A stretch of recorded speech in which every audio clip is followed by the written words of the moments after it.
तो वास्तव में भगवान का स्वरूप सच्चिद आनंदमय है, उनका शरीर भी सच्चिद आनंदमय है। वास्तव में मानव का शरीर नहीं है भगवान का, भगवान का शरीर भगवान का ही है, मानव शरीर नहीं है। लेकिन वो मानव समाज में प्रकट होते हैं और मानव के जैसे कार्यकलाप करते हैं और उनका देखने में मनुष्य जैसा आकार है भगवान का। मानव समाज के बीच में रहते हुए मानव के जैसा कार्यकलाप कर, जैसे रथ चला रहे हैं अर्जुन का, फिर राजनीतिज्ञ का काम कर रहे हैं। तो मनुष्य समाज के उचित कार्य करने की वजह से लोग उनको मनुष्य मानते हैं। मानुषिम तनुम आश्रितम का अर्थ ये होगा। वास्तव में मनुष्य शरीर नहीं है वो, वास्तव में उनका शरीर सच्चिदानंदमय है। चैतन्य चरितमृत में आता है, ईश्वरेरो जत रूप तार मध्य नर रूप नरिल्ला तार स्वरूप। भगवान का जितने भी रूप है अलग अलग, उसमें जो मनुष्य आकार वाला रूप है वो श्रेष्ठ माना जाता है। जैसे मत्स्य अवतार है, कुर्म अवतार है, वराह अवतार है। भगवान का बहुत सारा, भगवान सच्चिद आनंदमय है किसी भी शरीर में, लेकिन जिसमें उन्होंने मनुष्य आकार धारण किया है और मनुष्य के जैसी लीला कर रहे हैं, वो रूप भगवान का टॉप मोस्ट माना जाता है शास्त्रों के अनुसार। ये लास्ट पैराग्राफ में है, इधर भगवान प्रभुपाद लिख रहे हैं, सगुणवादी और निर्गुणवादियों में भगवान के मनुष्य रूप में प्रकट होने को लेकर काफी मतभेद है। सगुणवादी और निर्गुणवादियों में भगवान के मनुष्य रूप में प्रकट होने को लेकर के काफी मतभेद है। किंतु यदि हम भगवत गीता तथा श्रीमद् भागवत जैसे प्रामाणिक ग्रंथों का अनुशीलन कृष्ण तत्व समझने के लिए करें तो हम समझ सकते हैं कि कृष्ण भगवान है। यद्यपि इस धराधाम में सामान्य व्यक्ति की भांति प्रकट होते, किंतु सामान्य व्यक्ति नहीं है।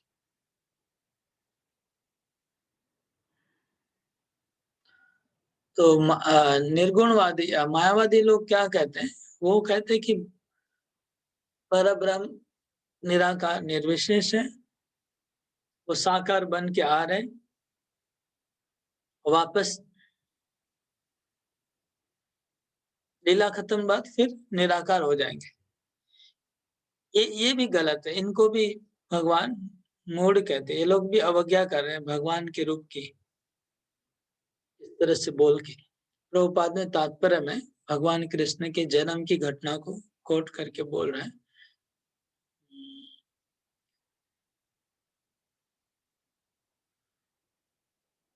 कृतवान किल कर्माणि सह रामेण केशव अति मर्त्यानि भगवान गूढ़ कपट मानुष।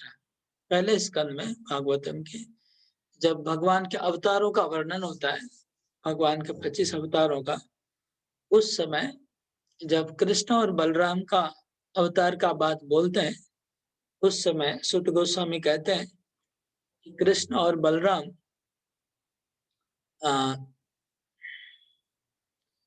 मनुष्य की भांति क्रीड़ा की और इस तरह प्रच्छन्न रूप में उन्होंने अनेक अति मानवीय कार्य किए।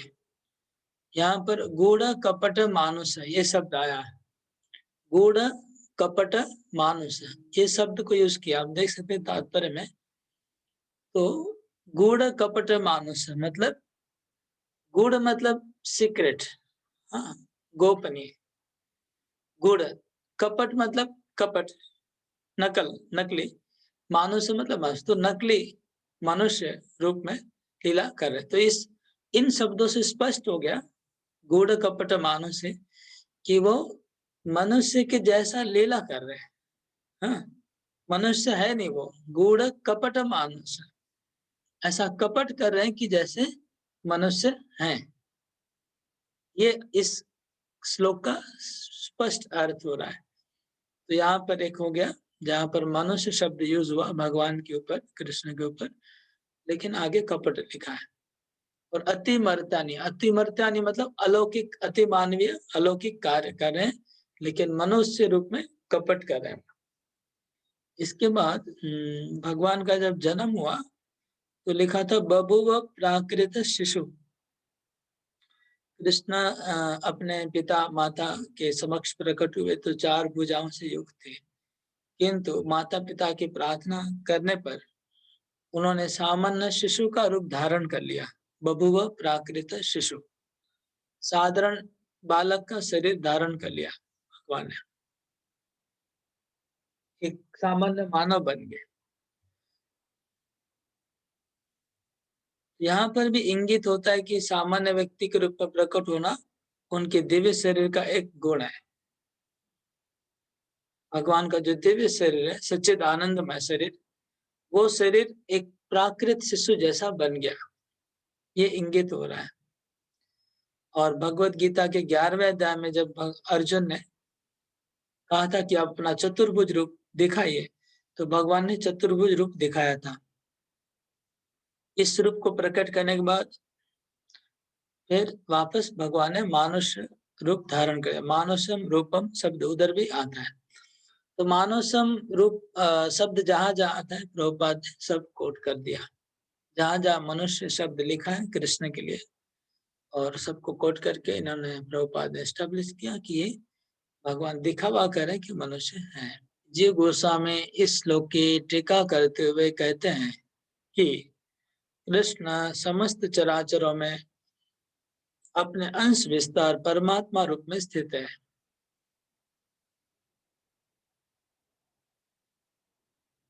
अतः कोई भी नवदीक्षित भक्त जो मंदिर में भगवान की अर्चा मूर्ति पर ही ध्यान देते हैं और अन्य जीवों का सम्मान नहीं करते हैं, वे वृथा ही मंदिर में भगवान की पूजा में लगे रहते हैं। देखिए, बहुत इंपॉर्टेंट है। जीव गोस्वामी इस श्लोक की टीका में कहते हैं कि केवल भगवान मंदिर में नहीं है, सब चराचर में परमात्मा रूप में भगवान स्थित है।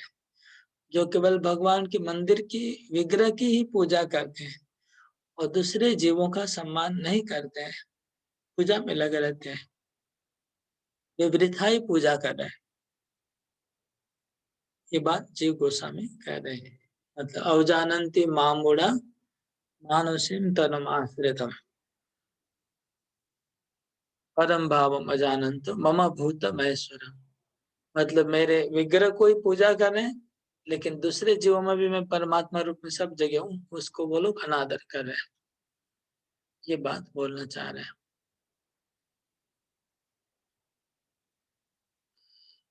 बहुत निर्विशेषवादी हैं जो मंदिर की पूजा का उपहास करते हैं। वे कहते हैं कि भगवान सर्वत्र है तो हम मंदिर में ही पूजा को सीमित क्यों रखें। एक इम्पोर्टेंट पॉइंट है, शायद क्वेश्चन भी होगा इसके ऊपर, कि निर्विशेषवादी कहते हैं कि भगवान सर्वत्र है तो हम उनकी पूजा को केवल मंदिर में सीमित क्यों कर रहे हैं, भगवान की पूजा को। तो इसका आंसर यह है, प्रभुपाद बोल रहे हैं कि अगर भगवान सर्वत्र है तो क्या मंदिर में नहीं है? मंदिर में भी है। तो हम मंदिर में पूजा कर रहे हैं तो क्यों उनकी पूजा गलत है? मंदिर में श्री विग्रह की पूजा करेंगे तो उसमें भी भगवान है। जब सर्वत्र है तो मंदिर में भी है, इसलिए मंदिर में हम जो विग्रह की पूजा कर रहे हैं वो गलत नहीं है। प्लस भगवान ने खुद ही ऑथराइज किया है कि मेरे विग्रह के द्वारा मेरी पत्रम पुष्पम फलम तोयम, मेरी पूजा करने से मैं ग्रहण करूंगा। भगवान ने खुद ऑथराइज किया है। ओके, श्लोक नंबर 12। मोघाशामोघ कर्माण मोघ ज्ञानाभिचेतस राक्षसीमासुरीं चैव प्रकृतिं मोहिनीं श्रिताः। जो लोग इस प्रकार मोहग्रस्त होते हैं वे आसुरी तथा नास्तिक विचारों से आकृष्ट रहते हैं।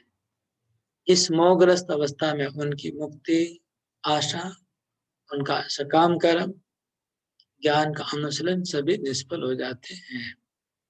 तात्पर्य, ऐसे अनेक भक्त जो अपने को कृष्ण भावनामृत तथा भक्ति में रत दिखलाते हैं, किंतु अंतःकरण से भगवान कृष्ण को पर ब्रह्म नहीं मानते। ऐसे लोगों को कभी कभी भक्ति का फल भगवत धाम गमन प्राप्त नहीं होता।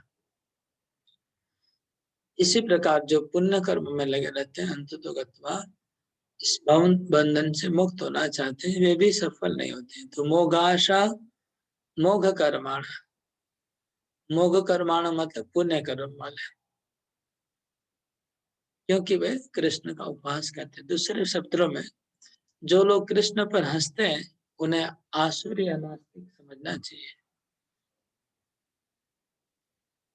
जो पिछले श्लोक में जिनको बताएगा, जो लोग भगवान की उपहास करते हैं, अवज्ञा करते हैं, वो आसुर है।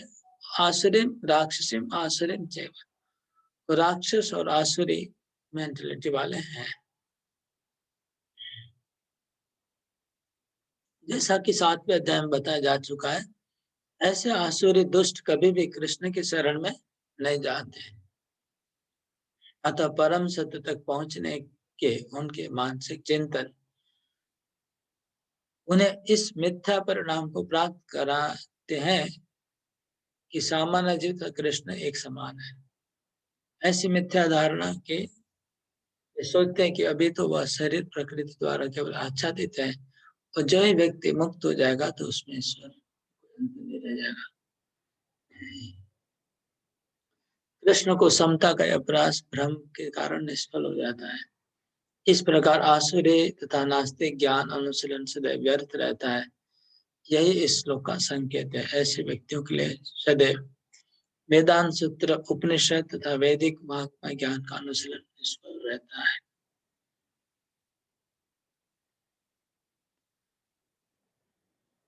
तो इस श्लोक का अर्थ क्या है? इस श्लोक का अर्थ है कि जो लोग भगवान को गलत समझते हैं, अवज्ञा करते हैं भगवान को, उनको भगवान बोल रहे हैं कि वो लोग आसुर और राक्षसी मेंटेलिटी वाले हैं, एक नंबर।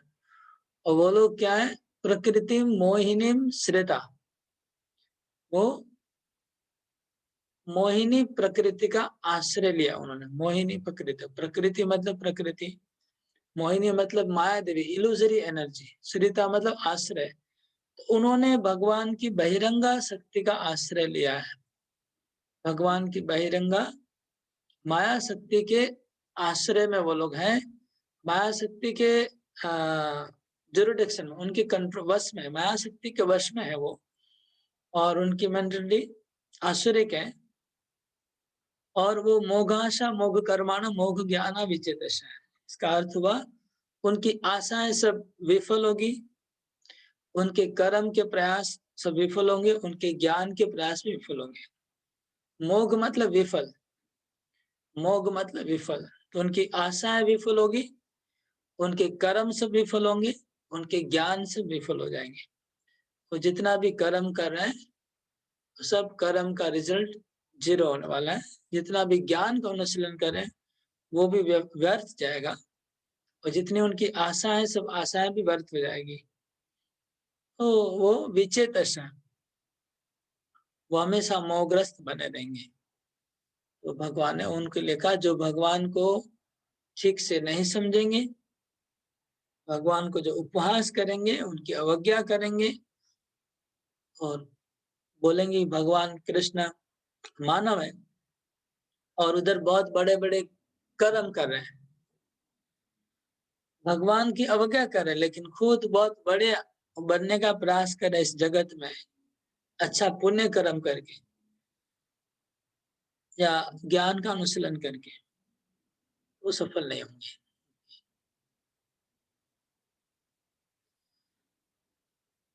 महात्मानस्तु मां पार्थ देवीं प्रकृतिमाश्रितान् भजन्ति अनन्य मनसो ज्ञात्वा भूतादिमव्ययम्। महात्मानस्तु मां पार्थ देवीं प्रकृतिमाश्रितान् भजन्ति अनन्य मनसो ज्ञात्वा भूतादिमव्ययम्। ये पार्थ मोह मुक्त महात्मा जन देवी प्रकृति के संरक्षण में रहते हैं, वो पूर्णतः भक्ति में निमग्न रहते हैं। क्योंकि वे मुझे आदि से अविनाशी भगवान के रूप में जानते हैं। तो पिछले श्लोक का जो लास्ट लाइन था वो था प्रकृति मोहिनी श्रिता, और इस श्लोक में लिखा है प्रकृतिम देवीम आश्रिता।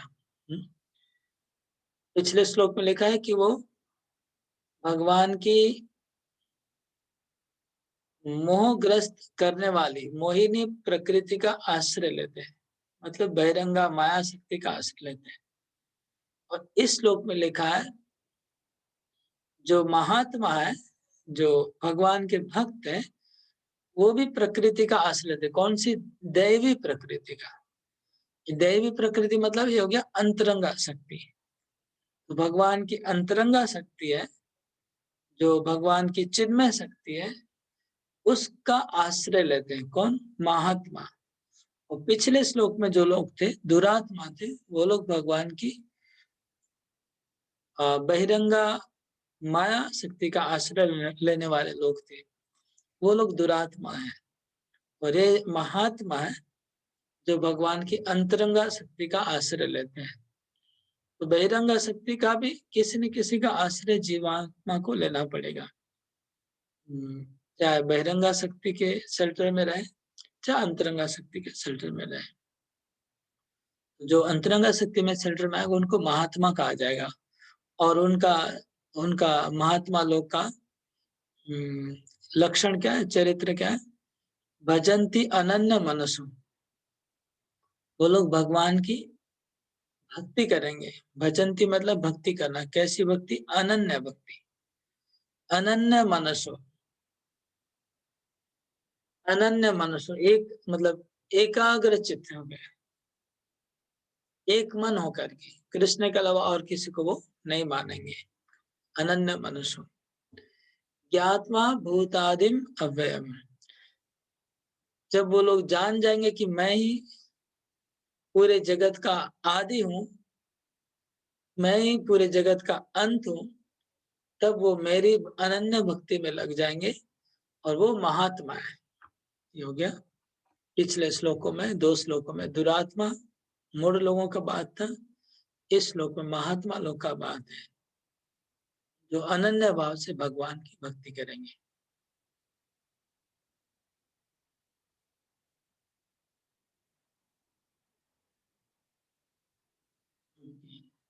श्लोक नंबर, फिर महात्मा का फिर आगे वर्णन है महात्मा के और कार्यकलाप 14 नंबर श्लोक में। महात्मा लोग क्या कहते हैं?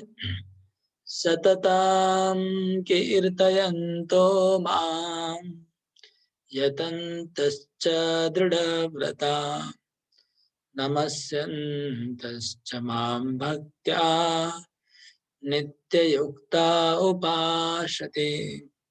ये महात्मा मेरी महिमा का नित्य कीर्तन करते हुए दृढ़ संकल्प के साथ प्रयास करते हुए मुझे नमस्कार करते हुए भक्ति भाव से निरंतर मेरी पूजा करते हैं।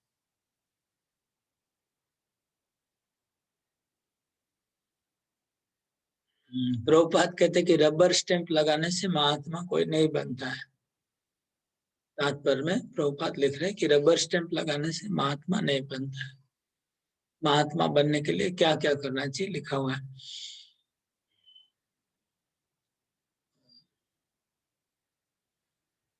ओके, महात्मा क्या करना है? सततम कीर्तयन्तो माम, सतत कीर्तन करना, निरंतर कीर्तन करना। पिछले अध्याय में भी हम लोग एक श्लोक में देखा था, 8वें अध्याय में 3 बार लिखा था अनन्य चेता सततम यो माम स्मरति नित्यशः तस्याहं सुलभ पार्थ नित्य युक्त योगिना। 3 बार बोल रहे सतत मेरा स्मरण करो, नित्य और नित्य युक्त। तो उधर स्मरण की बात थी उस 8वें अध्याय में, क्योंकि 8वां अध्याय था योग मिश्रा भक्ति, इसलिए वहां स्मरण की बात थी। लेकिन इस श्लोक में भगवान कहते हैं सततम कीर्तयन्तो माम, सतत मेरा कीर्तन करता है। भगवान का भक्त सतत भगवान का कीर्तन करता रहता है। कीर्तयन्तो, सर्वदा कीर्तन करता रहता है। और यतन्तश्च दृढ़व्रता, कीर्तन भक्ति टॉप मोस्ट है एक्चुअली। कीर्तन भक्ति श्रेष्ठ है। सततम यतंतश्च दृढ़व्रता, और दृढ़ व्रत में डिटरमाइंड, दृढ़ व्रत के साथ वो यतंत मतलब प्रयास करते रहते हैं, संकल्प पूर्वक दृढ़ता के साथ प्रयास करते रहते हैं भक्ति में आगे बढ़ने का। नमस्यन्तश्च माम भक्त्या, और भक्ति पूर्वक भगवान को बार बार नमस्कार करते रहते हैं। नित्य युक्ता उपासते, नित्य मेरे से जुड़े रहते हैं, युक्त रहते हैं मेरे साथ, नित्य मेरे साथ जुड़े रहते हैं। तो ये श्लोक बहुत इंपॉर्टेंट है। इसमें भक्ति, शुद्ध भक्ति के अंग है, एकदम प्योर डिवोशनल सर्विस है, इसमें कुछ मिक्स नहीं है। इसमें ज्ञान, कर्म और योग का कोई मिश्रण नहीं है। इस श्लोक में इसमें स्पष्ट लिखा है कि सर्वदा भगवान का नाम कीर्तन करना है, भगवान के लिए उनको नमस्कार करना है, भक्ति पूर्वक उनकी उपासना करना है। जैसे जैसे वो भगवत गीता का जो सार है, मनमना भव श्लोक है, वे श्लोक ऐसा भी है, ये श्लोक ऐसा ही है। उसमें भी लिखा था मनमना भव, सर्वदा मेरा स्मरण करो, मेरी पूजा करो, मुझे नमस्कार करो और मेरे भक्त बनो। इसमें भी वो सारी बातें आ रही है। इसमें लिखा सततम कीर्तयन्तु, मेरा सर्वदा कीर्तन करेंगे, मुझे नमस्कार करेंगे और भक्ति पुरुष नित्य मेरे से जुड़े रहेंगे और मेरी उपासना करेंगे। तो पूजा, उपासना तो पूजा। तो यहाँ पर ये जो 9वां अध्याय है, इसका जो 14 नंबर श्लोक है, ये एकदम रियली गीता का एसेंस जैसा है। ये श्लोक 934 और ये एकदम बिल्कुल उसी लेवल का श्लोक है, कैटेगरी का। तो जो इस अध्याय का नाम दिया था मोस्ट कॉन्फिडेंशियल नॉलेज, क्योंकि भक्ति का जो एसेंस है इस अध्याय में है। तो एसेंस है मनमना भव श्लोक, और ये श्लोक भी वही ऐसा ही है, 14 नंबर श्लोक भी।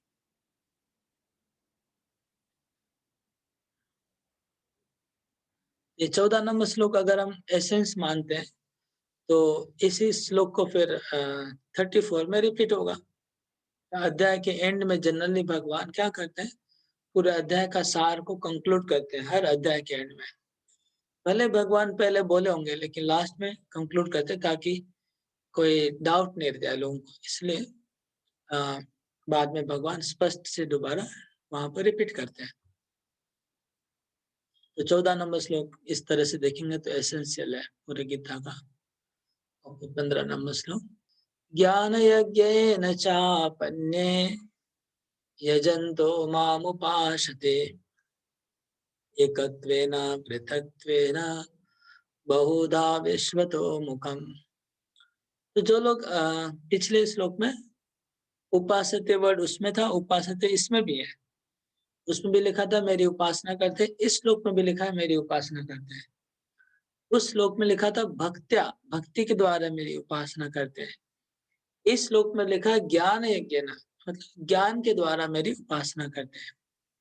तो पिछले श्लोक में जो भक्ति के उपासक है उनकी बात थी, इस श्लोक में जो ज्ञान के द्वारा उपासना होती है उसकी बात है। ज्ञान के द्वारा मेरी उपासना करते हैं। ज्ञान यज्ञेन चाप्यन्यो यजन्तो माम उपासते। तो कैसे 3 प्रकार से उपासना करते हैं। एकत्वेन, पृथक्त्वेन, बहुधा विश्वतो मुखम, 3 प्रकार से। अच्छा, प्रभुपाद का तात्पर्य बहुत इंपॉर्टेंट। प्रभुपाद कहते हैं पिछले श्लोकों का ये सारांश है। भगवान अर्जुन को बताते हैं कि जो विशुद्ध कृष्ण भावनामृत में लगे रहते हैं वो कृष्ण के अतिरिक्त अन्य किसी को नहीं जानते, वे महात्मा कहलाते हैं। तो भी कुछ लोग ऐसे भी होते हैं जो वास्तव में महात्मा पद पे प्राप्त नहीं होते, किंतु वे भी विभिन्न प्रकारों से भगवान की पूजा करते हैं। इनमें से कुछ अर्थार्थिक जिज्ञासु के रूप में किया जा चुका है। फिर भी कुछ ऐसे भी लोग होते हैं इनसे भी निम्न है, मतलब अर्थ से जिज्ञासु ज्ञानी से भी निम्न कैटेगरी है इनकी। तो निम्न कैटेगरी वाले इधर बताए, एकत्वेन, पृथक्त्वेन, बहुधा विश्वतो मुखम। ओके, एकत्वेन का अर्थ है, ये 3 शब्दों को आप लोग को थोड़ा याद रखना होगा। एकत्वेन का अर्थ है कि मैं और भगवान एक हूँ, ऐसा विचार करके भगवान की पूजा करने वाले लोग, वो एकत्वेन हो गया, निर्विशेष, अद्वैतवादी। एकत्व मतलब अद्वैतवाद, सब कुछ एक है, भगवान और मैं एक हूँ। और पृथक्त्वेन, पृथक्त्वेन का अर्थ हो गया भगवान, कोई देवी देवताओं की पूजा करना, देवी देवताओं की पूजा करना जिनको भगवान से पृथक मानना, भगवान से पृथक कुछ देवताओं की पूजा करना, वो पृथक्त्वेन हो गया।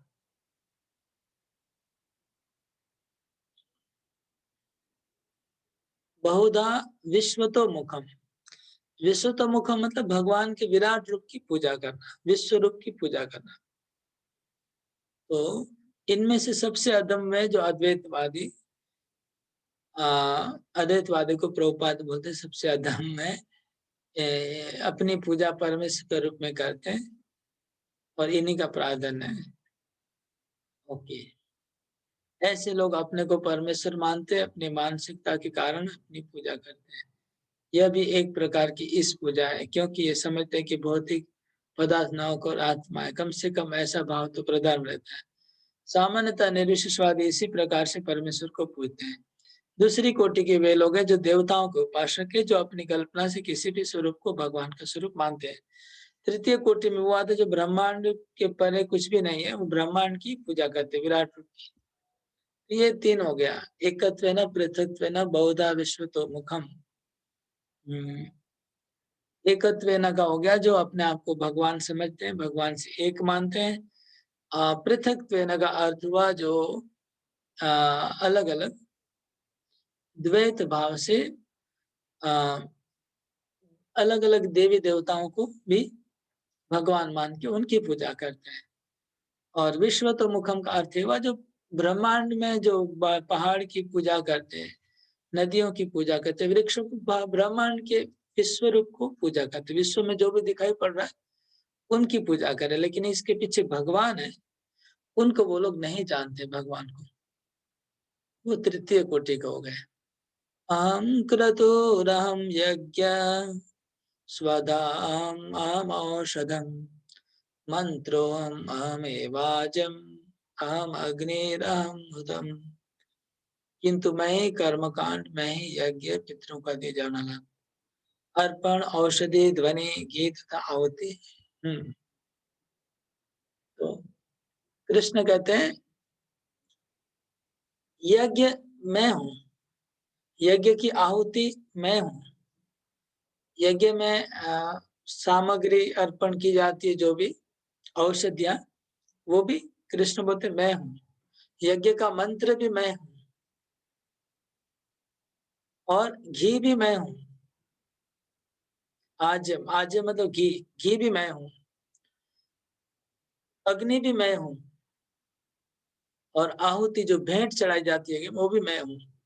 तो पूरा यज्ञ मैं हूँ, भगवान, यज्ञ भी भगवान है, यज्ञ के मंत्र भी भगवान है, यज्ञ के सामग्रियां भी भगवान है, यज्ञ के घी भगवान है, घी जो वो भगवान से आया है, अग्नि भगवान है, जो कुछ ऑफरिंग भेंट चढ़ाया जाता है, जो बलि चढ़ाई जाती है बलि भी भगवान बोलते मैं ही हूँ, सब कुछ मैं हूँ।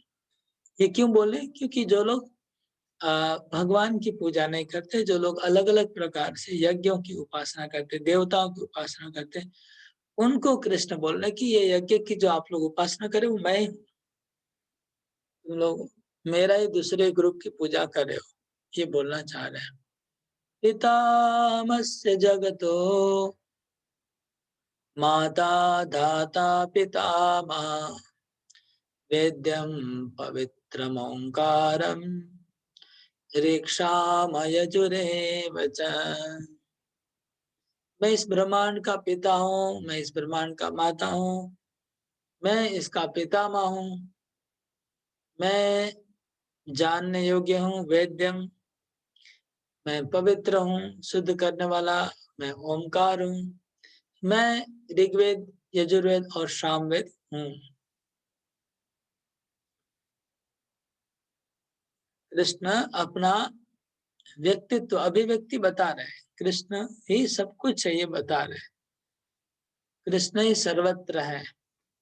ये बात बहुत बार आ गई है ना। 7वें अध्याय में बताया गया कि कृष्ण सब कुछ है, पानी में रस है, अग्नि का ताप है, सूर्य का तेज है, 7वें अध्याय में बताया गया। 10वें अध्याय में भगवान विभूति योग का वर्णन करेंगे, जिसमें भगवान कहेंगे कि वो पानियों में सागर है, नदियों में गंगा है, वो चंद्रमा है, वो मन है, वो ऐरावत हाथी है, वो घोड़ा है, सब अपनी विभूति में भगवान सर्वत्र अपने आप को बताते हैं। फिर 11वें अध्याय में भी हम देखेंगे, जब विश्व रूप का दर्शन करवाएंगे भगवान, तब फिर देखा जाएगा कि सब कुछ भगवान के अंदर है। तो अलग अलग प्रकार से भगवान प्रत्येक अध्याय में ये बात अलग अलग प्रकार से बता रहे हैं कि कैसे सब जगह भगवान ही है।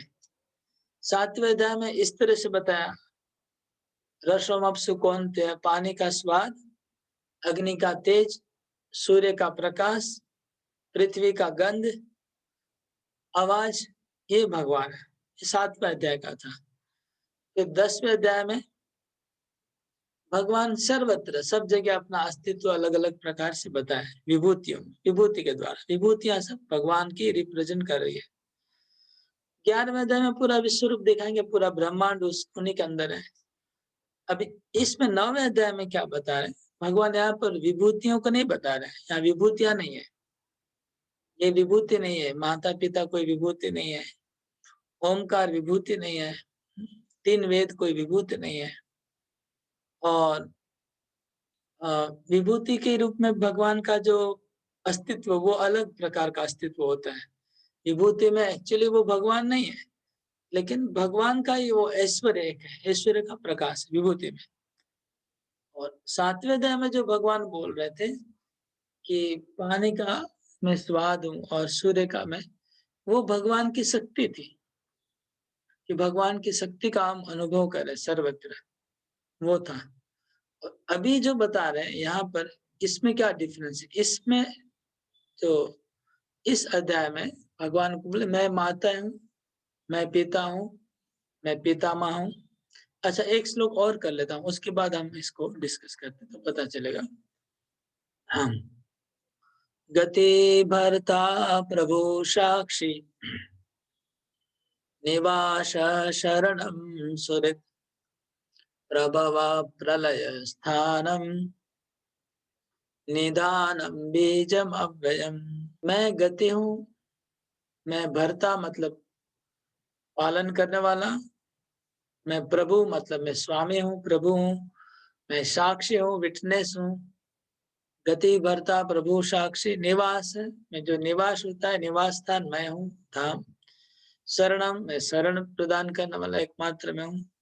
सुहृद मैं सबका मित्र हूँ। प्रभव मैं सृष्टि हूँ। प्रलय मेरे में प्रलय होता है। स्थानम मैं सबका स्थान हूँ, आधार स्वरूप हूँ। स्थानम निधानम, निधानम मतलब मैं सबका आश्रय हूँ। बीजम अव्यय मतलब मैं अविनाशी बीज हूँ। तो मेरा यहाँ सवाल है कि 7वें अध्याय में भी भगवान ने अपना इस तरह से प्रेजेंस सब जगह बताया था, कि भगवान कहाँ कहाँ पर कैसे कैसे है।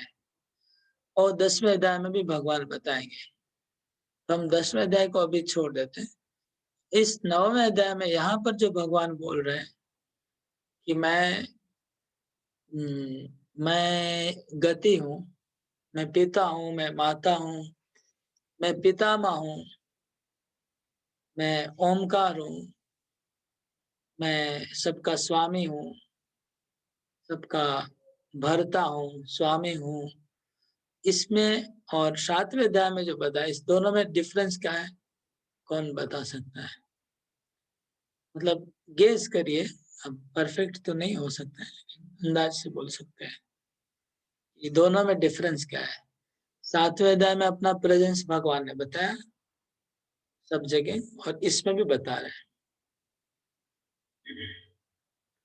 ओके माता जी बोलिए। हरे मधुर कृष्णा प्रभु जी, दंडवत प्रणाम।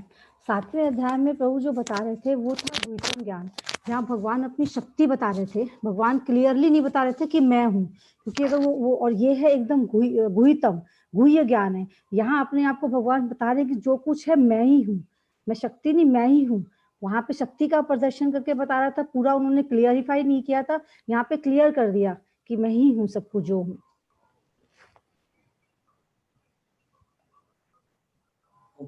मतलब आप वहां पर क्या बोला गया था एग्जैक्टली आप बोल सकते हैं? और यहाँ पर ऐसा कौन सा शब्द भगवान ने प्रयोग किया? आप बोले कि उधर दूसरा कोई शब्द प्रयोग किया भगवान ने। जल में जैसे वहां कहते वो रसोहम अपसु कौन थे? पानी में मैं स्वाद हूँ, ऐसा। स्वाद, हाँ स्वाद हूँ, जो अनुभव करवाया कि उसके स्वाद में हूँ। यहाँ पर वो कह रहे वो स्वाद नहीं, जब वो कुछ हूँ मैं ही हूँ, जल भी है वो मैं ही हूँ, वो ये बताना चाह रहा है यहाँ पे। यहाँ पर बोलते मैं गति हूँ, मैं यज्ञ हूँ। ओके वहाँ अनुभव करवा रहे थे, यहाँ प्रत्यक्ष कह रहे हैं जो है वो सब मैं हूँ। Okay okay good. गेज अच्छा, गेज हुआ, अच्छा डिफरेंस है, क्लियर है, आप जो बोले क्लियर है, इसमें कोई डाउट। और कुछ? हाँ हाँ बोलिए कृपा में माता जी। और हरे कोई? कृष्ण प्रभु जी 7वें अध्याय में तो भगवान अपनी शक्ति का प्रदर्शन कर रहे हैं कि शक्ति रूप में। इसमें ऐसा लगता है पढ़ के हमें कि जब भगवान मनुष्य रूप में मतलब हमें अपनी दिखा रहे हैं कि मैं ही मतलब प्रत्यक्ष रूप में। मनुष्य रूप में मतलब जैसे कि साक्षात जैसे भगवान मनुष्य रूप में धरती पर अवतरित होते हैं तो हमें ये पता चलता है ये मनुष्य रूप में है। तो ऐसे हमें लगता है कि वो साक्षात अपने आप में प्रत्यक्ष दिखा रहे हैं कि मैं ही मतलब इन चीजों में मैं हूँ, मैं ही पालन करता, स्वामी, साक्षी। ओके। ऐसा लग रहा है मुझे। गति भरता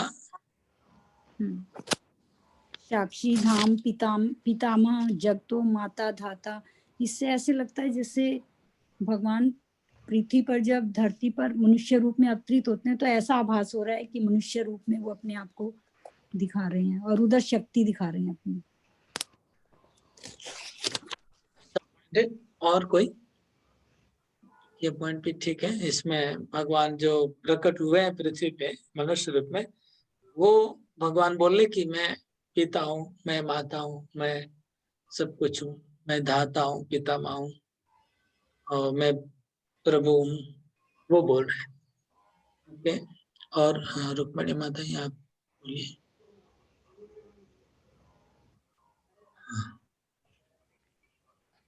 हरे कृष्ण प्रभु जी, धन्यवाद प्रभु जी। इसमें जैसे मुझे लग रहा है कि भगवान 7 चैप्टर में जैसे जब बोल रहे कि मैं जल में स्वाद हूँ, तो जो स्वाद है वो जल के ऊपर आश्रित है, और इधर में भगवान वो बोलना चाहते हैं जो स्वाद जिसके ऊपर आश्रित है वो जल भी मैं ही हूँ।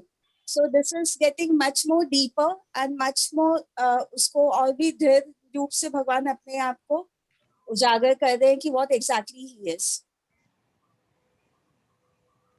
ओके। तो जो सारी चीजें जो 7 चैप्टर में भगवान ने बताया, जिसका आश्रय जैसे स्वाद है या अग्नि का जो वो है, जब वो जो पृथ्वी का गंध है, तो पृथ्वी भी भगवान, इसमें भगवान अपने आप को पृथ्वी भी, जो गंध जिसके ऊपर आश्रित है वो पृथ्वी भी मैं हूँ, वो जल भी मैं हूँ। आई वाज जस्ट फीलिंग कि भगवान इधर में अपने आप को और कितना बहुत अच्छी तरह से दृढ़ रूप से अपने आप को उजागर कर रहे हैं।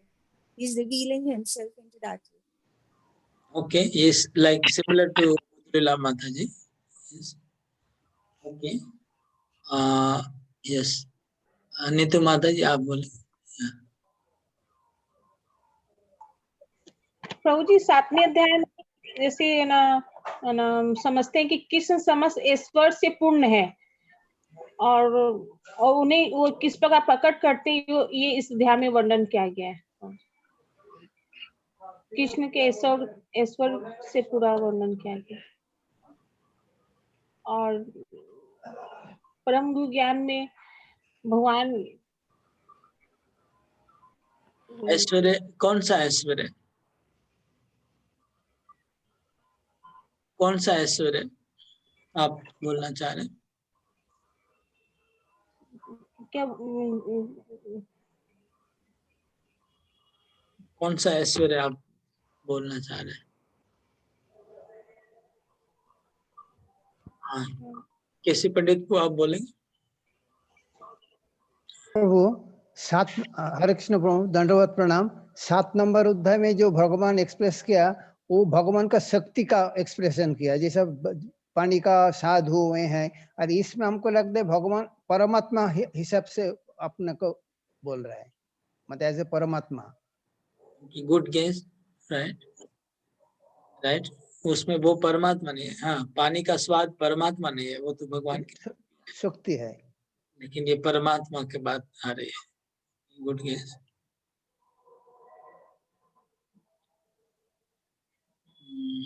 और किसी को कोई पॉइंट रखना है?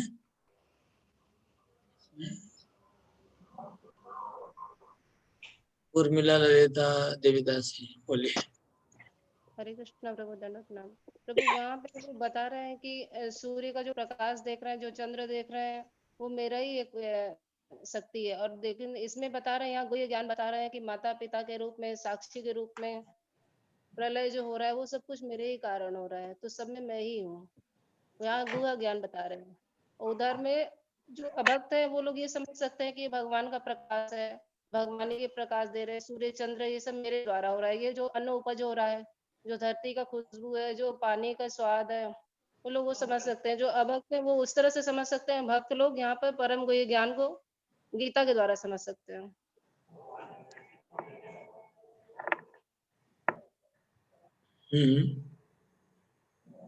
अपना लगा लीजिएगा।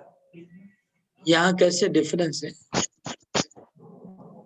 प्रभु वहाँ पर अपने ज्योतियों के द्वारा, अपने शक्तियों के द्वारा दिखा रहे हैं, यहाँ पर प्रत्यक्ष प्रमाण दिखा रहे हैं। जैसे बोलते हैं ना कि मैं ध्रुव हूँ, मैं प्रहलाद का शक्ति हूँ, और राजाओं की शक्ति वो बताते हैं ना कैसे हाँ, 3 गुणों में बता, तो उसी तरह इसमें भी बता रहे हैं भगवान की साक्षी रूप में मैं हूँ, प्रलय के रूप में भी मैं हूँ, मैं ही सबका बीज दाता हूँ। यहाँ गुह्य ज्ञान में बता रहे हैं।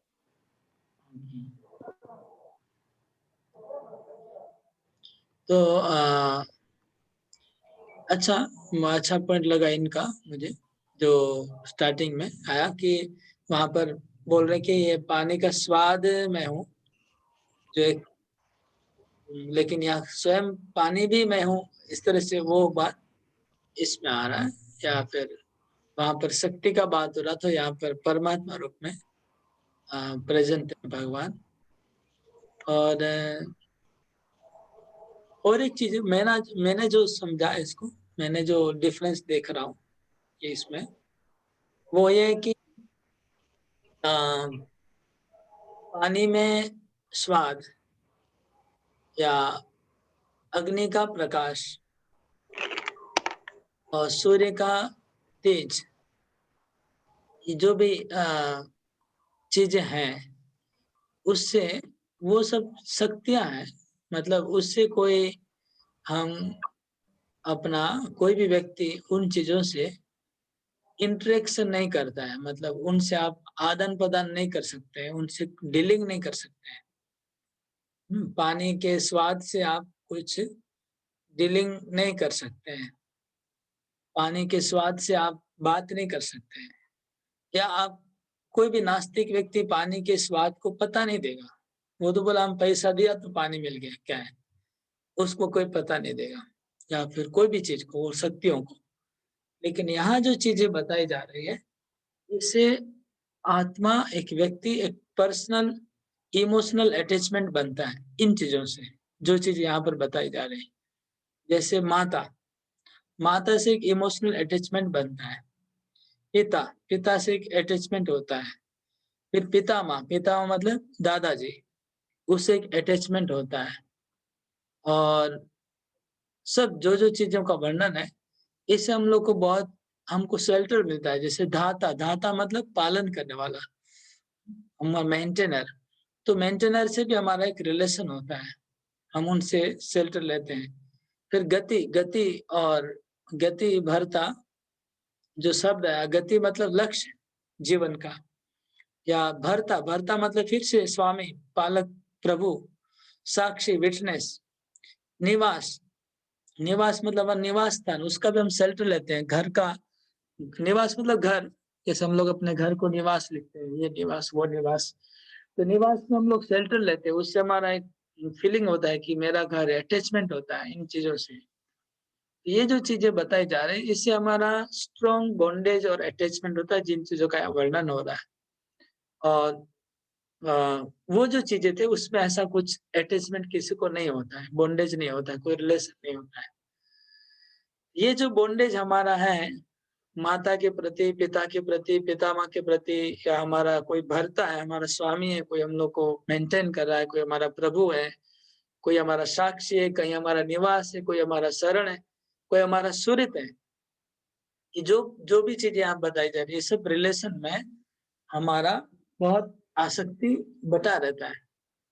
हमारा सब चीजों में थोड़ा थोड़ा थोड़ा थोड़ा आसक्ति बटा रहता है। सब के ऊपर हमारा थोड़ा थोड़ा डिपेंडेंस रहता है। ये जितनी चीजें बताई गई, सब में हमारा थोड़ा थोड़ा डिपेंडेंस है। और हमारा मन और बुद्धि भी सब चीजों में थोड़ा थोड़ा थोड़ा बटा हुआ है, लगा हुआ है। तो इसको पूरा बटोर के हमें पूरा कृष्ण में लगाना है। ये अनन्य भक्ति तभी होगी। तो कैसे लगाएंगे? तो भगवान उसका उपाय इस अध्याय में दिए है कि आप माता को मुझे ही समझो, कि मैं ही तुम्हारी माता बन के तुम्हारा पालन कर रही हूँ।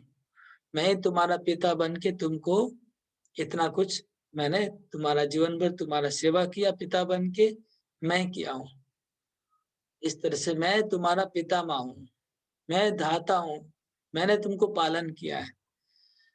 और इसमें दोनों तरफ से एक तो यह है कि हम लोग को ऑब्लिगेशंस रहेगा सबके प्रति।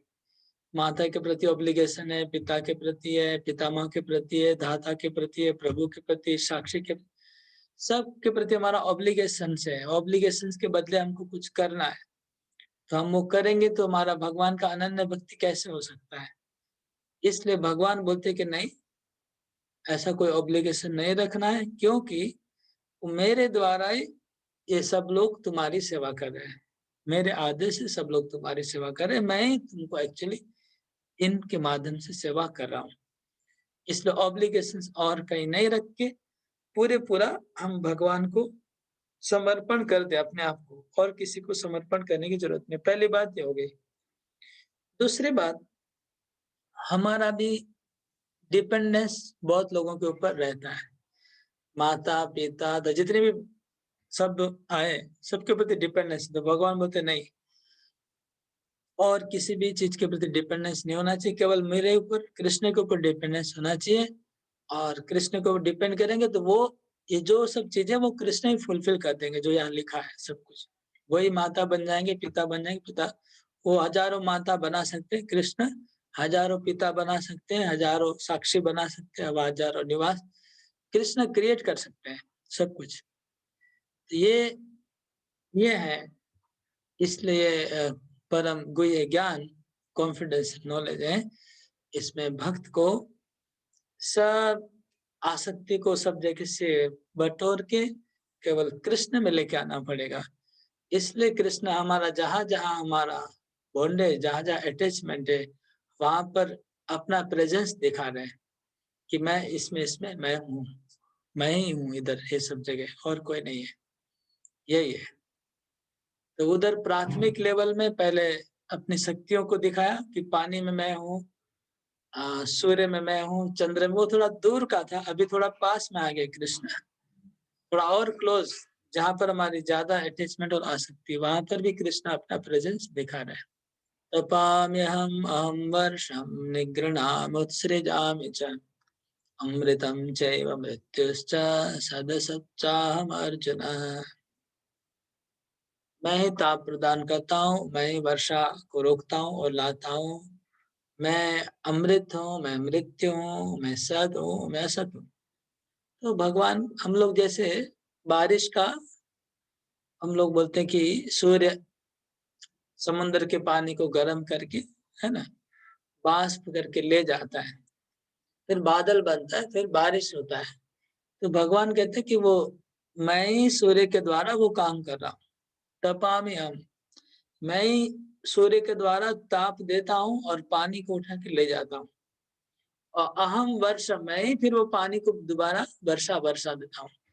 वो जो प्रोसेस है पानी को उबाल के बादल बना के गिराने का, वो मैंने वो प्रोसेस सिस्टम बनाया, मैं कर रहा हूँ। उसके लिए क्रेडिट कृष्ण को देना चाहिए, उस सिस्टम के लिए। निगृणामी, निगृणामी मतलब पानी को खींच के ले जाना। कृष्ण ही पानी को खींच के ले जाते हैं। उत्सृजामी, उत्सृज मतलब पानी को छोड़ना। तो कृष्ण ही पानी को उठा के ले जाते हैं, बादल में उसका स्टॉक होल्ड करके रखते हैं पानी को, और कृष्ण ही पानी को फिर बादल से छोड़ते हैं। और अमृतम च मैं, अमृत मैं हूँ, मृत्यु भी मैं हूँ। अमरत्व कृष्ण है, मृत्यु भी कृष्ण है, सत और असत भी कृष्ण है। त्रैविद्या मां सोम पापोत पापा यज्ञैरिष्ट्वा स्वर्गतिं प्रार्थयन्ति ते पुण्यमासाद्य सुरेन्द्रलोकम् अस्नन्ति दिव्यान् दिवि देव भोगान्। जो वेदों का अध्ययन करते हैं और सोमरस का पान करते हैं, वे स्वर्ग की प्राप्ति की गवेषणा करते हुए अप्रत्यक्ष रूप में मेरी पूजा करते हैं। वे पाप कर्मों से शुद्ध होकर इंद्र के पवित्र स्वर्गीय धाम में जन्म लेते हैं, जहाँ वे देवताओं का आनंद भोगते हैं। इसमें मैं 2-3 श्लोक एक साथ पढ़ के तभी इसको समझाने में सुविधा होगा, क्योंकि ये पूरा एक ही 2-3 श्लोक पूरा एक ही चीज बात बता रहे हैं, एक थीम है पूरा। एतं भुक्त्वा स्वर्गलोकं विशालं क्षणे पुणे मर्त्यलोकं विशन्ति एवं त्रैधर्ममनो प्रपन्ना गतागतं काम कामा लभन्ते। हाँ, ये 2 श्लोक को एक साथ पढ़ना होगा। इसमें क्या लिखा है? त्रैविद्या पूरा बहुत अच्छा है, ध्यान से समझिए। स्पेशली देवता की पूजा करते हैं उनके लिए समझने जैसा है। त्रैविद्या, त्रैविद्या मतलब जो वेदों के जो 3 भाग है, 3 वेदों को जानने वाले त्रिवेदी होते हैं, त्रिवेदी त्रैविद्या। तो 3 वेदों को जानने वाले क्या कहते हैं? वो यज्ञ करते हैं। यज्ञ इष्ट्वा स्वर्गतिम प्रार्थयन्ते। ये लोग यज्ञ के द्वारा मेरी पूजा करते हैं, कृष्ण बोलते हैं, और मेरे से स्वर्ग गतिम प्रार्थना, मेरे से प्रार्थना करते हैं। क्या प्रार्थना करते हैं? स्वर्ग गतिम, स्वर्ग जाने के लिए प्रार्थना करते हैं। तो जो लोग 3 वेदों के जानने वाले हैं, त्रिवेदी होते हैं, जो वेदवाद रहता, जो पंडित होते हैं वेदों के ब्राह्मण और पंडित होते, वेदज्ञ होते, वो लोग यज्ञ करते हैं और स्वर्ग की प्रार्थना करते हैं मेरे से, और सोम रस का पान करके अपने आप को पवित्र बना लेते हैं। पुत पापा, सब पाप कर्मों से मुक्त हो जाते हैं, पुण्य करते हैं और पापों से दूर रहते, पाप नहीं करते वो लोग। ये एक उनका अच्छा क्वालिटी है। जो पुण्यवान लोग होते हैं, जो स्वर्ग में जाते हैं, वो कोई पाप नहीं करते हैं, एकदम शुद्ध जीवन जीते हैं, लेकिन पुण्य करते हैं और पुण्य करके स्वर्ग की प्रार्थना करते हैं। तो क्या होगा? ते पुण्यम आसाद सुरेंद्र लोकम अस्नंत दिव्यान दिव्य देव भोगान। तो जब उनका पुण्य का संचय होता है, बहुत ज्यादा पुण्य करके उनको पुण्य का संचय हो जाएगा, तो वो सुरेंद्र लोक में जाएंगे। सुरेंद्र लोक मतलब इंद्र लोक में जाएंगे। वहां पर क्या करेंगे? अस्नंती, भोग करेंगे। अस्नंती मतलब भोग करना। क्या भोग करेंगे? देव भोगान, देवताओं के उपयुक्त भोग भोगेंगे, देवताओं के लायक भोग भोगेंगे। वो भोग कैसा है? दिव्य, दिव्य भोगों को भोगेंगे। अत्यंत दिव्य सोमरस, दिव्य अप्सराएं, सब कुछ दिव्य भोग भोगेंगे। कितना दिन भोगेंगे? जितना दिन उनका पुण्य का संचय है उतना दिन। उसके बाद क्या होगा? तेतम भुक्त्वा स्वर्गलोकम विशालम। स्वर्गलोक क्या है? विशाल है। हम लोग पृथ्वी कितना बड़ा है, हम लोग बहुत, पृथ्वी बहुत बड़ा है ना। बहुत लोग कभी बहुत दूर दूर दूसरे देशों में जाना चाहते हैं, सिंगापुर, थाईलैंड, यूएसए, अमेरिका, बहुत दूर दूर फ्लाइट से जाते हैं। लेकिन स्वर्ग की तुलना में ये इतना छोटा है, पूरा पृथ्वी का प्लानिट इतना छोटा है। मतलब ये जितना पूरा पृथ्वी उतना तो एक एक देवता का इतना बड़ा होगा साम्राज्य, और वहां पर हजारों देवता ऐसे हैं, देवलोक हजारों हैं। तो बहुत विशाल है स्वर्ग लोक। मतलब मुझे लगता है एक देवता को पूरा पृथ्वी जैसा पूरा भोग मिल जाता होगा, पूरे पृथ्वी को भोग करने जैसा जगह मिलता होगा, इतना बड़े बड़े देवलोक हैं। तो लिखा है कि ते तुम भुक्त्वा स्वर्ग लोकम विशालम, विशाल स्वर्ग लोक को भोग करेंगे वो, लेकिन क्षिणे पुण्य मर्त लोकम विशंति। इस लाइन को याद रखिए। क्षीणे, क्षीणे मतलब क्षय होने पर, पुण्य मतलब पुण्य, उनका पुण्य क्षीण हो जाएगा। पुण्य पुण्य जब क्षय हो जाएगा तो मर्त्य लोकम विशंति, मृत्यु लोक में वापस आ जाएंगे। जैसे पुण्य खत्म होगा फिर क्या होगा, एवं त्रय धर्मम अनुप्रपन्ना गता गतम काम कामा। फिर आने के बाद फिर से यज्ञ करेंगे, फिर यज्ञ करेंगे, पुण्य कमाएंगे, फिर स्वर्ग लोक जाएंगे, फिर भोगेंगे बहुत दिन, फिर पुण्य खत्म हो जाएगा, फिर वापस आएंगे, फिर पुण्य करेंगे, फिर कमाएंगे, फिर जाएंगे। ऐसे जैसे कुछ लोग होते हैं पैसा कमाते हैं, पैसा कमा लिया 6 महीना 8 महीना 9 महीना पैसा कमाया, फिर 1 महीना के लिए भोग करने चले गए, पैसा फिर उड़ा दिया जितना कमाया, फिर वापस कमाना शुरू किया, मेहनत किया, फिर कमाया, फिर जाके उड़ा दिया। ऐसे पृथ्वी में ये पैसा कमाने का जगह है, पुण्य कमाने का जगह है।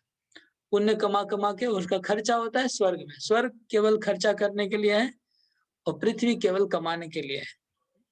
एकदम क्लियर करते हैं, पृथ्वी केवल कमाने के लिए, पुण्य कमाओ चाहे पाप कमाओ। और खर्चा करने के लिए, अगर पुण्य का खर्चा होगा स्वर्ग में और पाप का खर्चा होगा नरक में। तो खर्चा करने का जगह है नरक और स्वर्ग, और पृथ्वी केवल कमाने का जगह है। तो वो लोग बार बार कमाते हैं पृथ्वी में पुण्य को और स्वर्ग में जाके खर्चा करके आते हैं। जैसे गतागतम, गतागतम मतलब गतागतम चलता रहेगा, आना जाना, ये आना जाना इनका चलता रहे, आवागमन, आवागमन चलता रहेगा, ऊपर नीचे बार बार घूमते रहेंगे, बस इसमें मजा लेते हैं। लेकिन भगवान अगले श्लोक में बोलते अनन्य चिंतयन्तो मां, लेकिन जो मेरे महात्मा होते इस आवागमन में नहीं होता, अनन्य चिंत, केवल मेरी भक्ति करते हैं। अनन्य चिंतयन्तो मां ये जना पर्युपासते तेषां नित्याभियुक्तानां योगक्षेमं वहाम्यहम्। लेकिन जो मेरी अनन्य अनन्य भाव से जो मेरी चिंता करेंगे, मेरी उपासना करेंगे, उनका योगक्षेम का मैं दायित्व मैं लेता हूँ। उनका योग और क्षेम मैं देखता हूँ। योग मतलब उनको जो चाहिए, और क्षेम मतलब जो उनका है उनकी सुरक्षा करना, वो मैं देखता हूँ। योग क्षेम की मैं व्यवस्था करता हूँ।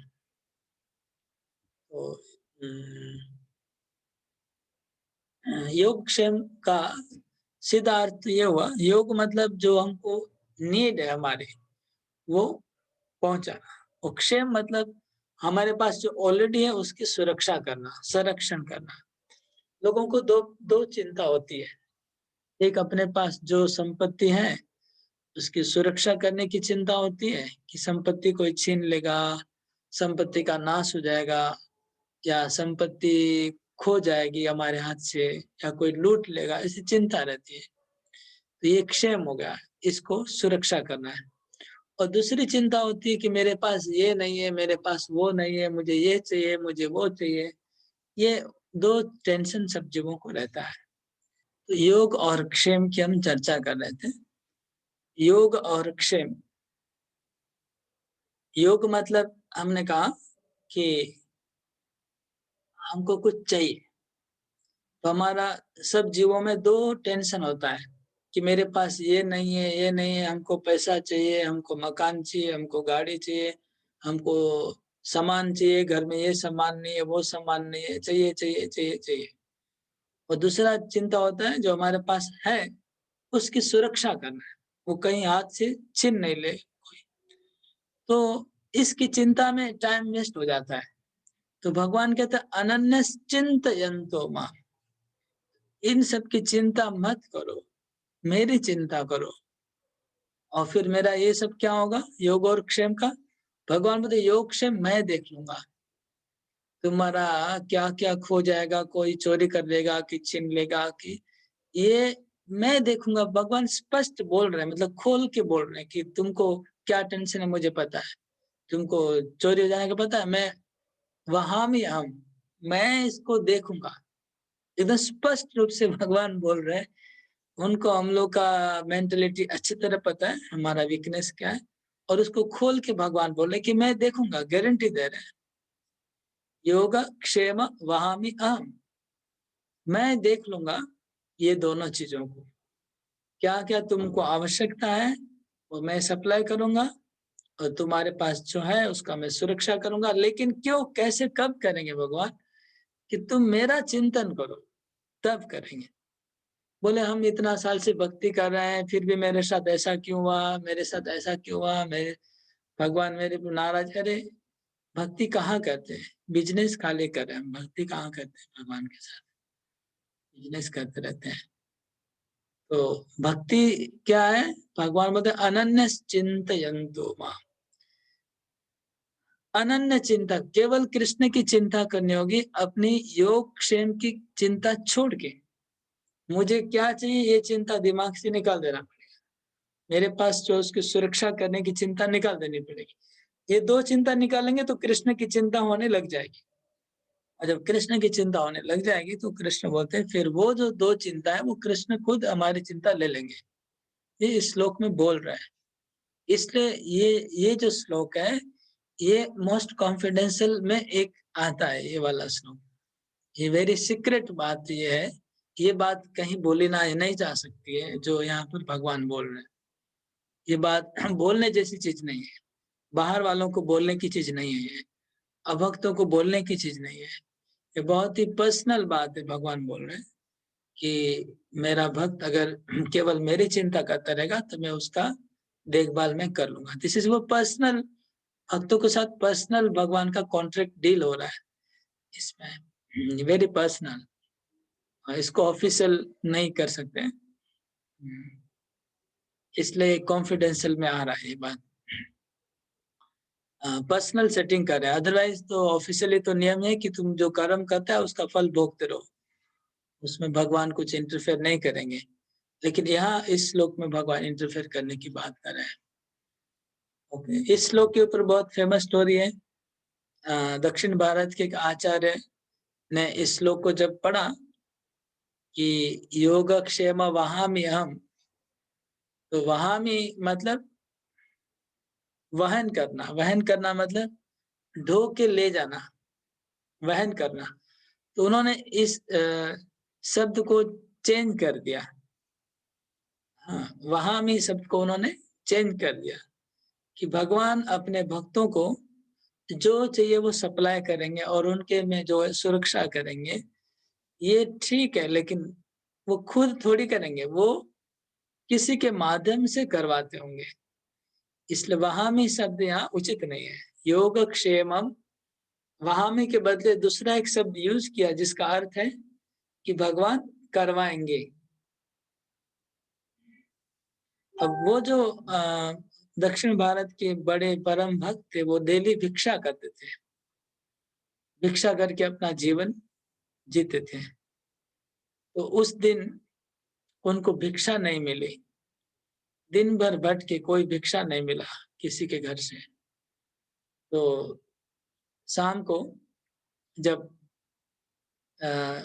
भिक्षा लौट के आते हैं, लेकिन उस दिन में क्या हुआ, उनके घर में दो बालक आते हैं उनके घर पे, बहुत ढेर सारा सामान उनकी वाइफ को देते हैं और बोलते हैं कि ये तुम्हारे स्वामी ने सामान भेजा है, तुम इसको लो और खाना वाना बनाओ, तुम्हारे स्वामी को खाना खिलाओ। और वो दोनों बालक बोले अरे तुम बालक कहाँ से आए हो और इतना भारी बोझा तुम्हारे कंधे पे मेरे स्वामी ने डाल दिया, ये उचित नहीं किया। तुम इतने कोमल शरीर वाले हो, इतना बोझा तुम्हारे सर पे क्यों डाल दिया? तो भगवान ने बोला कि तुम्हारे स्वामी ने तो हमको मारा भी है। उन्हें अपना पीठ दिखाया, उधर दाग था, मार्क था रेड कलर का। फिर वो दोनों बालक चले जाते हैं। फिर उनके स्वामी जब भिक्षा करके वापस आते हैं तो उनकी वाइफ तो खाना वाना बना के रेडी है, स्वामी को बोले खाओ। स्वामी बोले, क्या हुआ? मैं तो भिक्षा ही नहीं लाया और तुम खाना कैसे बनाए? बोले नहीं, आपने तो खुद ही भेजा 2 बालक को। बोले मैंने किसी को नहीं भेजा। बोले, नहीं आपने भेजा है और वो आपने उनको स्क्रैच भी हो गया उनके पीठ पे, आपने वो बोले कि आपने उनको मारा। तो वो आचार्य समझ गए कि मैंने जो गीता के ऊपर मार्क किया था वही भगवान को स्क्रैच हुआ। और भगवान ने जो कहा है कि मैं वहन करता हूँ, वो वहन करके भगवान लाए। ऐसा कथा हमने सुना है, दक्षिण भारत के आचार्यों की कथा में आता है। कोई किसी को कोई question, comment? All are welcome to make any question or comment now.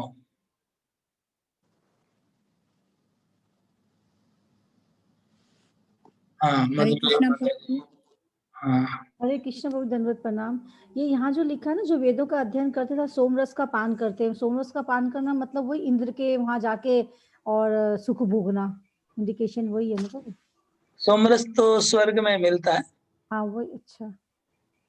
और दूसरा एक अर्थ ये भी होता है कि शायद यज्ञ में एक प्रकार का रस बना के यज्ञ में ऑफर किया जाता है देवताओं को जड़ी बूटियों से, और ऑफर करने के बाद लास्ट में वो पी लेते हैं। अच्छा। वो एक अच्छा रस होता है, कोई मीठा रस जो देवताओं को अर्पित करते हैं। मतलब मधु और घी और सबसे बनाया हुआ कुछ रस होगा, जो रस को वो लोग देवताओं को यज्ञ में ऑफर करते हैं। आग में कलश में डालते, कलश को आग में रख देते हैं और लास्ट में फिर उसको वो लोग पीते हैं। अच्छा। भगवान का प्रसाद के हिसाब से पीते हैं, तो उससे भगवान सौम पाप पीत पाप, उससे पवित्र होते हैं। ठीक है। हरे कृष्णा प्रभु जी। प्रभु जी, पीछे जो हमने पढ़ा था उनमें कहीं पे भगवान को निर्गुण बोला गया था ना, निर्गुण बोला गया था ना कहीं पर। हाँ, तो यहाँ यस। पर हमें, और एक हम यहाँ पढ़ रहे हैं कि सगुणवादियों और निर्गुणवादियों में मतभेद चलता रहता है। तो ये क्या डिफरेंस है इनमें प्रभु जी? निर्गुणवादी, गुणवादी, डिफरेंस, मतभेद क्या है? ये निर्गुणवादी और उधर निर्गुण भगवान के लिए बोला गया है। यहाँ निर्गुणवादी किनको बोला गया है? वो निर्विशेषवादी को निर्गुणवादी। अच्छा, ठीक है, निर्विशेषवादी। ठीक है, थैंक यू। हरे कृष्ण प्रभु। हरे कृष्णा। प्रभु, जैसे 7वें अध्याय में भी आपने बताया था, जैसे अभी बोले ना कि जो स्वर्ग लोक में जाते हैं कुछ रहते हैं, जब उनका पूर्ण खत्म हो जाता है और वो वापस आ जाते हैं पृथ्वी पे। 7वें अध्याय में आप जैसे बोले, जब उन लोग वापस आते हैं, जब उनको लोग नीचे गिरते हैं तो बोलते हैं ना उनको, प्रभु आपने बोला कि बादलों में। बादलों से तो भूत खाते हैं। तो प्रभु ये मतलब स्वर्ग का भी उन लोग को वो मिल रहा है, और लेकिन जब वो गिरते हैं तो उनको कष्ट होता है, उनको भूत खाते हैं। वो जो बताया था ना, वो सबके लिए नहीं होगा मेरे ख्याल से। हाँ, मतलब कुछ कुछ केस में ऐसा होता होगा मेरे ख्याल से। क्योंकि प्रभु सब लोग बोलते हैं ना, मरने के बाद स्वर्ग की कामना करते हैं, लेकिन लोगों को जब पता चलेगा कि स्वर्ग से भी वापस आएंगे और फिर भूत खाएंगे बीच में, तो लोग तो स्वर्ग भी नहीं जाना चाहेंगे फिर तो। अच्छा, राक्षस और भूत खाएंगे। हाँ, बोले ना बीच में आपकी राक्षस और भूत खाते हैं तो हम लोग रोते हैं। लौटने के बाद, स्वर्ग खत्म होने, लौटने के बाद खाएंगे। लौटने के बाद मतलब वो मृत्यु जैसा ही हो गया। हाँ, उनका डेड बॉडी को खाएंगे वो लोग। हरे कृष्ण प्रभु। वो मृत्यु जैसा हो गया। स्वर्ग में जैसे उनका आयु खत्म हो गया, तो उनको मरना है, तो मरने के बाद उनका बॉडी को खा रहे हैं। तो हरे मतलब कृष्ण इससे ये कि स्वर्ग के बाद भी हमारी मृत्यु है वापस। स्वर्ग में तो मृत्यु होगा जरूर, डेथ होगा। हरे कृष्ण प्रभु, तो दंडवत उनका प्रणाम। डेड बॉडी का वो अंतिम संस्कार नहीं होगा, मतलब शमशान में, गंगा घाट पे। उनका अंतिम संस्कार भूत लोग ही करेंगे, राक्षस लोग ही करेंगे। हरे कृष्ण प्रभु, दंडवत प्रणाम। हाँ, त्रिवृद्धा वाला जो है, ये लोग सकम कर्मी है। हाँ, सकाम कर्मी, त्रैविद्या पूरा सकाम कर्मी।